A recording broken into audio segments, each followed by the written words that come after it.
Have you or a loved one been curious as to why when you walk inside of a store, the shelves are mostly empty right now? Well, take a look at the screen and you'll see that Pete Buttigieg has been on paternity leave amid Biden's supply chain crisis ever since he adopted his new little children. This is what he's been doing. Let's get into it.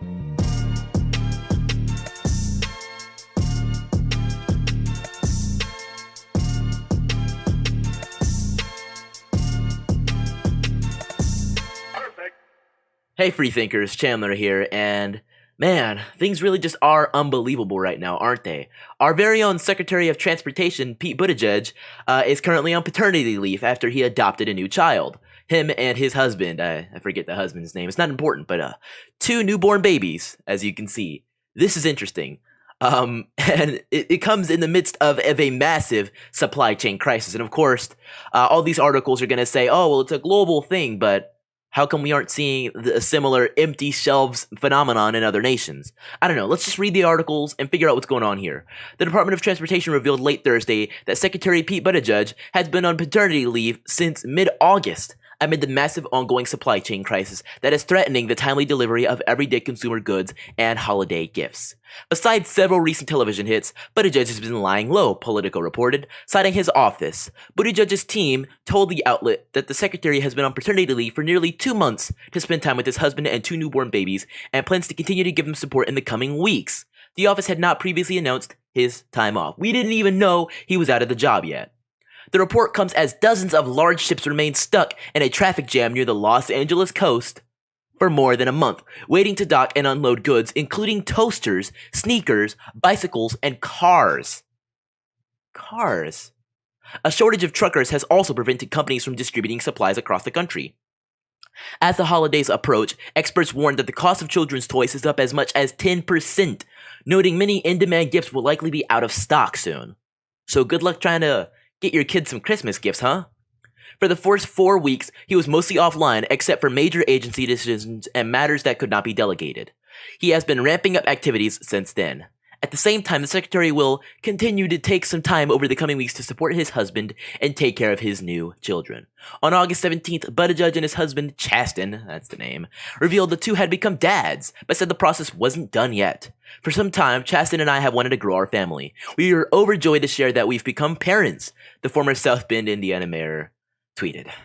The process isn't done yet, and we're thankful for the love and support and respect for our privacy that has been offered to us. We can't wait to share more soon.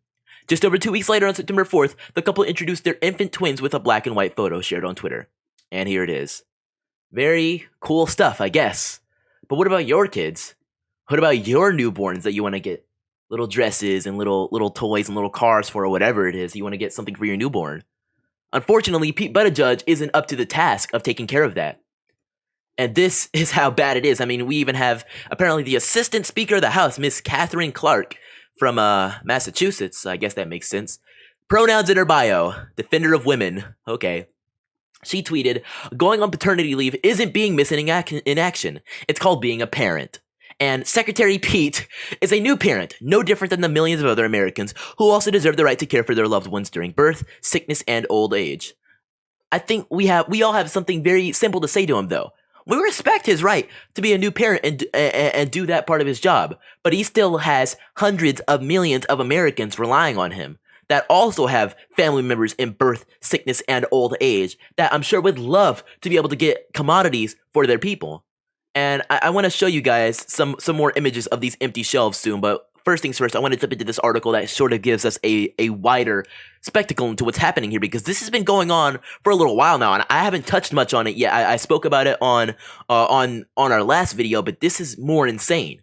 Frustrated shoppers share photos of bare aisles in stores across the country, and hashtag empty shelves Joe trends on Twitter as the Biden administration's response to the supply chain crisis is slammed as too little, too late. I want to show you guys these empty images. That's not it. Hold on. I want you guys to, I don't have any on here. It might be in my articles. Okay, there we go. This is what it is. So, 1, my grocery. There's plenty of food. It's not as if we will starve, but I've never seen empty shelves like this in my lifetime. Look at this. It says frustrated shoppers complain about shortages. Look at some other images. No toilet paper again. Thanks, hashtag empty shelves Joe. Thank you so much. We really built back better. Sorry, cats. It's mice for dinner tonight. There's no next to no cat food. Look at this. Empty shelves. Oh my gosh. All that's left is this and some OxyClean. Wow. Cheryl Atkinson, a journalist from with Washington, D.C., it's a tongue twister, Full Measure News tweeted a picture of empty shelves, noting, "My grocery. There's plenty of food, it's not as if we will starve, but I've never seen empty shelves like this in my lifetime." Oh, wow. Look at this. Wow. All that's left is salsa, some tortillas, and there's stuff on the other side of the aisle, but what is all this? I don't even know what it was supposed to be. I'd probably have to look at the tags and figure out what it's supposed to be, but wow. That's bad. That is bad. Wow. Okay, let's read the article.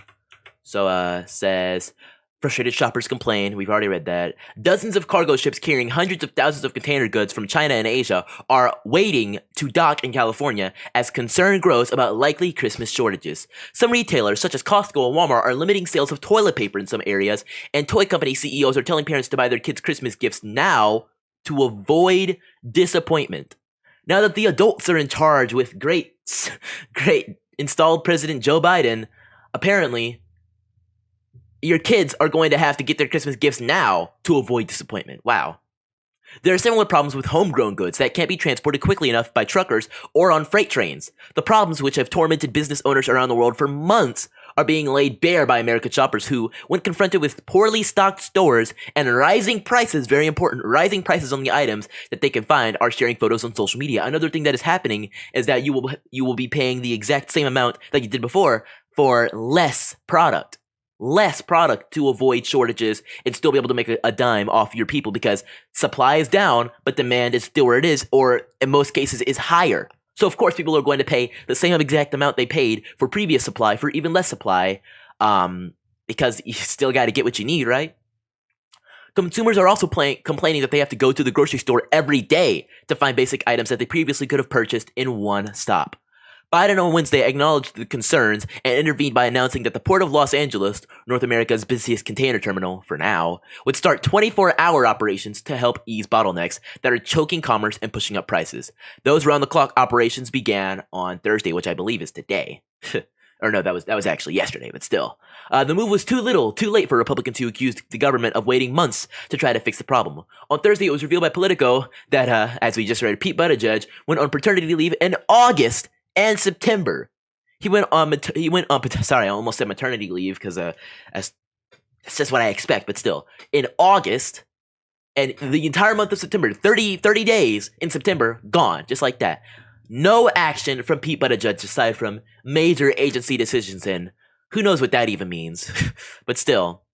And we're about halfway through October now. It's October 15th. We are halfway through October, and he is still off the job. Where is our government? Well, if you look at Florida, you can see that there are some pretty cool things happening. Florida is where the government is at. You may have been surprised to see bare shelves and product shortages in supermarkets, retail stores, and even restaurants in recent weeks. The coronavirus pandemic has triggered a global supply chain problem. Of course. As of Sunday, an estimated 500,000 shipping containers were sitting on cargo ships off the southern California coast. Okay, hold on. If you say it's a global supply chain problem, then why is the problem only seeming to be present in Southern California coast in Los Angeles?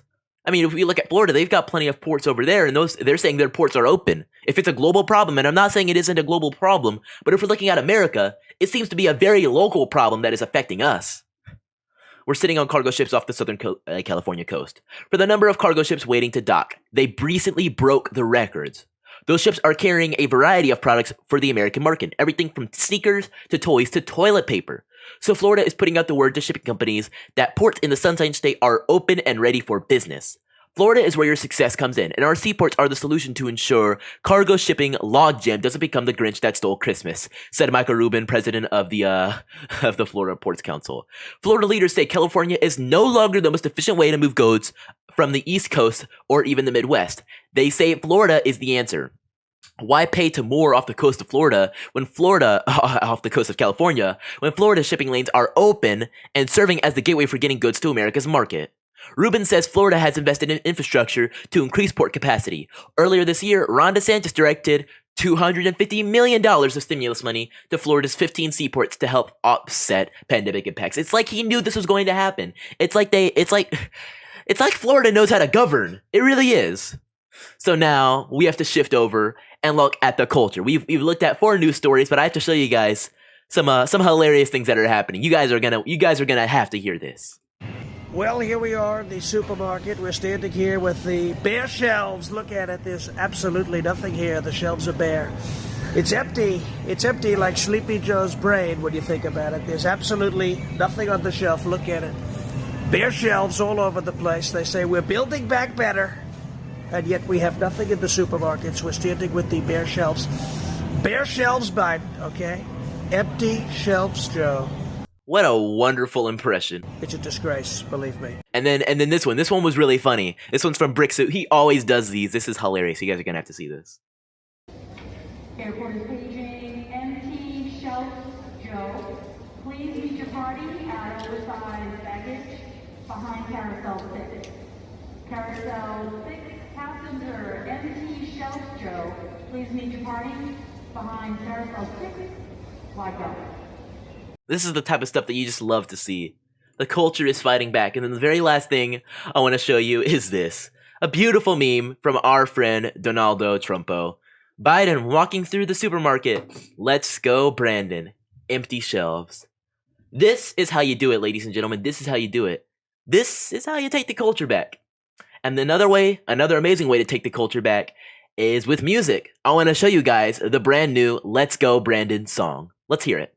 Various shots that people are getting now cover that. You're okay. You're not gonna get COVID if you have these vaccinations. Somebody gotta do it. Hey, let's go, Brandon. I keep a drum like I'm Nick Cannon. Hey, let's go, Brandon. Pandemic ain't real, they just planned it. Hey, let's go, Brandon. When you ask questions, they start banning. Hey, let's go, Brandon. Hey, let's go, Brandon. Hey, let's go, Brandon. I keep a drum like I'm Nick Cannon. Hey, let's go, Brandon. Pandemic ain't real, they just planned it. Hey, let's go, Brandon. You ask questions, they start banning. Hey, let's go, Brandon. Hey, let's go, Brandon. Hey. Well, this is how you do it, ladies and gentlemen. This is how you take back the culture. So definitely make sure you check out the Let's Go Brandon song, available on all streaming services by Bryson Gray, Tyson James, and myself. We had a great time putting it together.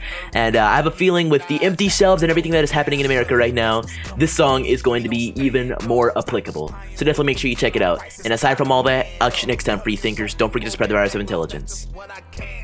If you ask questions about the vax, then they gonna ban us. Hey, this is about control. Everybody knows, everyone complies. We're the kinds of pros. I don't need a plane. I just hit the road. I do what I want. I can't sell my soul. Market about to crash. This is what you chose. Ruining the country. I've been best to go. You gon' take the mark. I take narrow roads. I'm a man of God. I can never fold. Brandon.